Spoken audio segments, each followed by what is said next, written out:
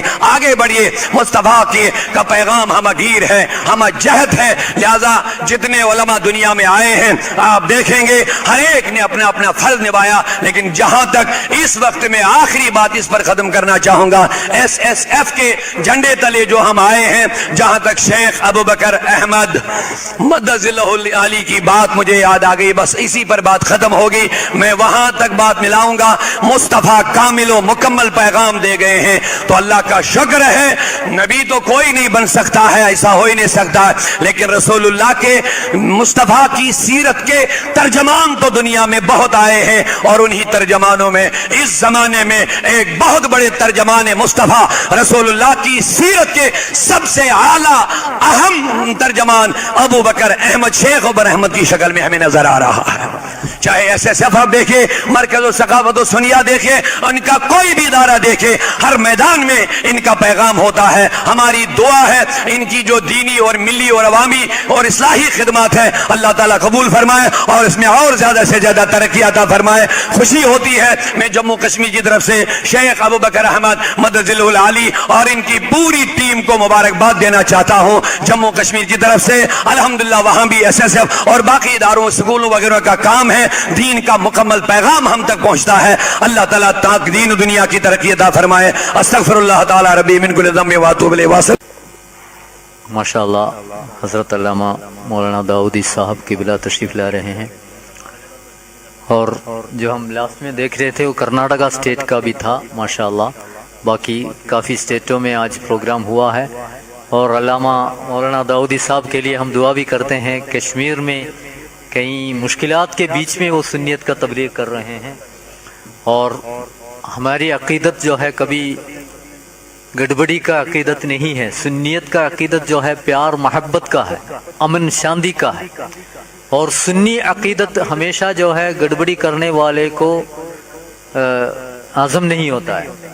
اور حضرت کے اوپر کہیں کشمیر میں حملہ بھی ہوا ہے آتنکوادیوں کی طرف سے، یہ ہوا، کوئی 2-3 ساتھی جو حضرت کے ساتھ تھے، ادھر حضرت کے ساتھ جو تھے 2-3 ساتھی، شاید 7 لوگ، حضرت کے قافلے میں دشمنوں کی طرف سے حملہ ہوا، ان کے ساتھ 7 لوگ جو تھے انتقال کر گئے ہیں۔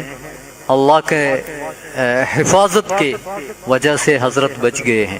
ویسی حالت میں سنت کی تبلیغ کرنے والے بہت بڑے عالم دین، اللہ تعالیٰ ان کی زندگی میں برکت دے۔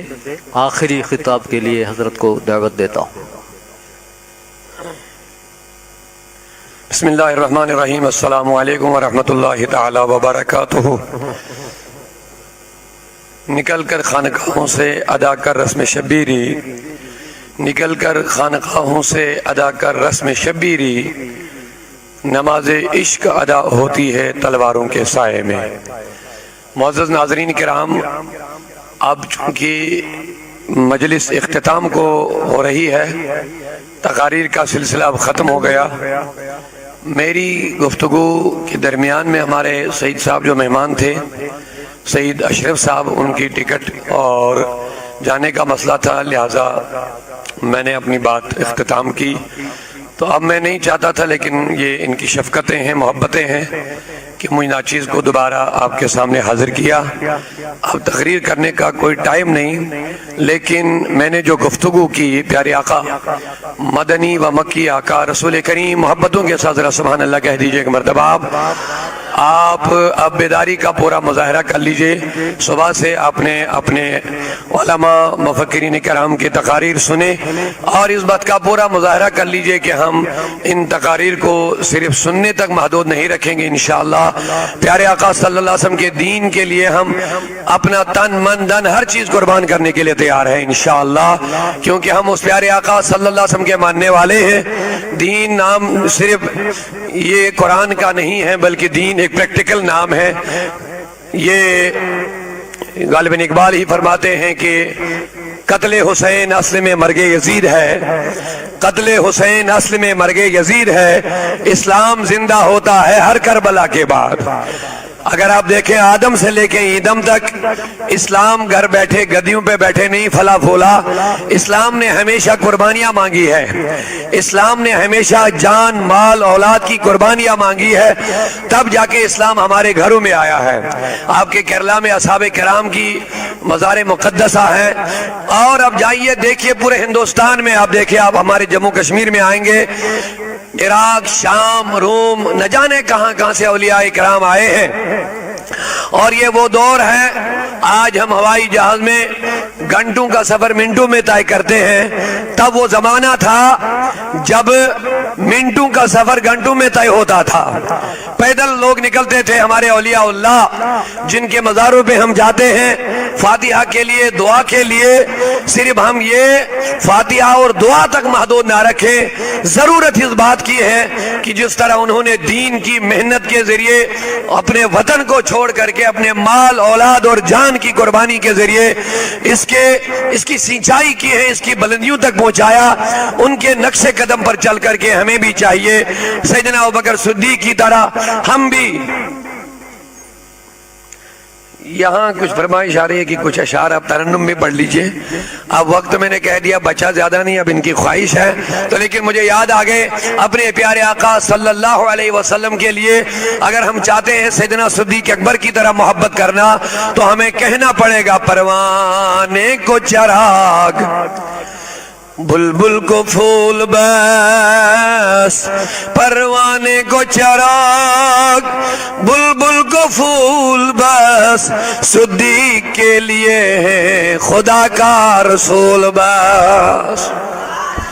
ہاں تو ذرا اس چیز کو ہمیں دیکھنا پڑے گا. اگر ہم مہاجرین و انصار کو دیکھیں گے، وہیں سے آپ دیکھ لیجئے مہاجرین نے اس دین اس اسلام کے لیے اپنے وطن کو چھوڑا ہے، اپنے گھروں کو چھوڑا، اپنے مال کو چھوڑا، اپنے سب کچھ چھوڑ کر کے مصطفیٰ کے پیچھے پیچھے مدینہ منورہ چلے گئے. ایک شوکت صاحب کی فرمائش ہوئی ایک عشق رسول کا وہ واقعہ سنیے. جب معاہدہ ہوا، صلح حدیبیہ کا معاہدہ آپ کے سامنے ہوگا. اس معاہدے کا ایک عہد میں بتاؤں گا، بس زیادہ وقت نہیں لوں گا. جب یہ معاہدہ ہوا کہ آپ اس سال واپس چلے جائیے، عمرہ نہیں ہوگا، آئندہ سال جب آئیں گے تو تلواریں بند کر کے آئیں گے. لیکن ایک اہم بات یہ اس میں بیچ میں ہوئی کہ مکہ سے اگر کوئی انسان مسلمان بن کے نکلے اس کو آپ کو مدینے میں جگہ نہیں دینا ہے. البتہ اگر مدینے سے کوئی نکل کے آئے گا مرتد بن کے یا کچھ، ہم اس کو مکے میں جگہ دے دیں گے. پیارے آقا نے فرمایا لکھو. فاروق اعظم چونکہ غیرت مند صحابی تھے، انہوں نے عرض کی یا رسول اللہ یہ تیسری شرط ہم قبول کیوں کریں گے، کیا ہم اتنے کمزور ہیں؟ اللہ اکبر، ذرا پیار سے سبحان اللہ کہہ دیجئے محبتوں کے ساتھ. آپ جا رہے ہیں، اب بیداری کے ساتھ جائیے. اللہ آپ کو ہمیشہ دین کے لیے زندہ رکھے، بیدار رکھے انشاءاللہ.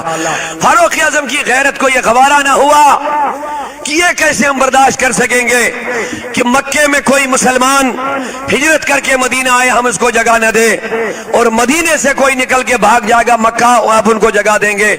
لیکن پیارے آقا کی نظریں بہت دور تک تھی. اعلیٰ حضرت امام عشق و محبت اعلیٰ حضرت علیہ رحمہ فرماتے اور کوئی غیب کیا، اور کوئی غیب کیا تم سے نہاں ہو بلا، جب نہ خدا ہی چھپا تم پہ کروڑوں درود.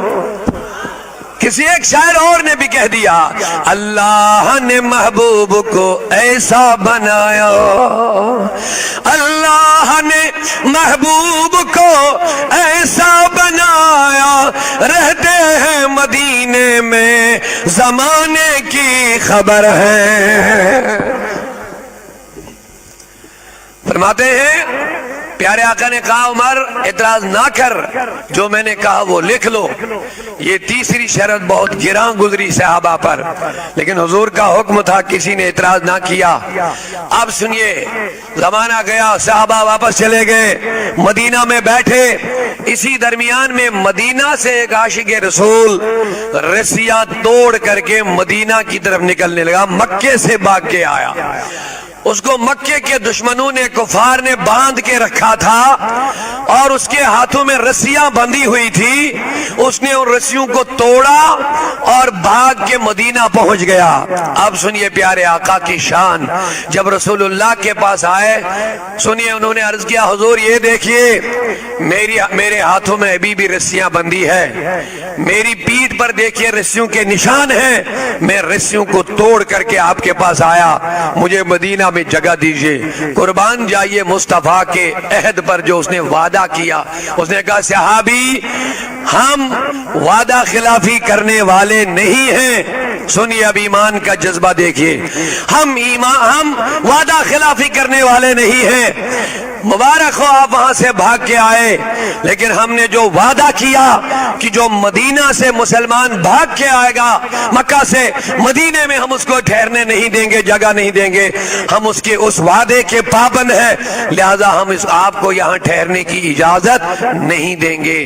اب بتائیے، یہ ایک امتحان کی گھڑی تھی صحابے کے لیے، اتنی مصیبت سے وہ چھوٹ کے آیا تھا، پریشانیوں سے نکل کے، رسیوں سے نکل کے، ظالم کے چنگل سے نکل گیا تھا، صرف ایمان کی خاطر، اسلام کی خاطر، مصطفیٰ کی محبت کی خاطر، قرآن کی عظمت کی خاطر نکل آیا تھا، لیکن اس کا کوئی ویلکم نہیں ہوا، اس کا کوئی ریسپانس مدینے میں نہیں ہوا کہ آپ آئے، آ جاؤ بیٹھو، وہ کیا کریں گے؟ نہیں، مصطفیٰ نے اپنے وعدے کو پورا کرنے کے لیے کہا ہم وعدہ نہیں توڑیں گے۔ یہ ہے رسول اللہ کی تعلیم، یہ ہے مومنانہ شان، یہ ہے ہمارے لیے تعلیم۔ صحابی کا غیرت کا معاملہ ہے۔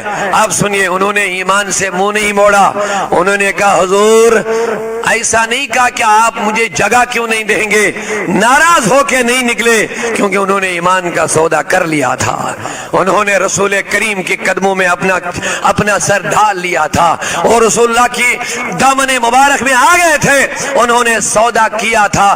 اب ناراضگی نہیں، بلکہ انہوں نے کہا حضور آپ کا جب وعدہ ہے تو میں بھی واپس نہیں جاؤں گا۔ صحابی مدینے میں رہنے کے لیے جگہ نہیں ہے، کہاں جاؤ گے؟ کہا وعدہ تو شرط صرف مدینے میں رہنے نہیں دینا ہے، میں مدینے سے باہر کسی جگہ ڈیرا لگاؤں گا، لیکن مکے واپس نہیں جاؤں گا، مکہ واپس نہیں۔ ایسا نہیں ناراض ہو جاتے کہ آپ نے میرا ویلکم نہیں کیا، نہیں، وہ جانتے تھے میں نے اپنے رب کو مان لیا، رسول اللہ کو مان لیا، اسلام کے ساتھ میں نے سودا کیا۔ اب چلے گئے، بیٹھے ایک جگہ، جب ایک جگہ بیٹھ گئے تو مدینے میں جو لوگ، مکے میں جو لوگ مسلمان پریشان تھے ان کو پتا تھا، انہوں نے سن لیا تھا کہ ایک معاہدہ ہوا کہ جو مکے سے انسان جائے گا مومن ہو، اس کو مدینے میں رہنے کے لیے جگہ نہیں ملے گی۔ اب اس لیے وہ ڈرتے تھے مکے سے نکلنے کے لیے، لیکن جب انہوں نے ایک صحابی کو جاتے ہوئے دیکھا، اب وہ واپس بھی نہیں آیا، ان کو خیال یہ ہوا شاید اس کو مدینہ میں جگہ مل گئی، شاید مدینہ میں جگہ مل گئی۔ اسی خیال سے وہ ایک ایک کر کے مدینہ آ رہے ہیں، اور مدینہ کے لوگ کہہ رہے ہیں نہیں حضور اپنا وعدہ توڑنے والے نہیں ہیں، وہ وعدے کے پابند ہیں۔ کہا جو ہمارا ساتھی وہاں سے نکل آیا کہاں ہے؟ کہا انہوں نے فلانی جگہ ڈیرا ڈالا ہے۔ ایک ایک کر کے وہاں مکے سے لوگ آتے گئے اور جڑتے گئے، پہلے مدینہ سے وہاں وعدہ بھی برقرار ہوا اور عاشقان رسول کا قافلہ بھی جمع ہو گیا۔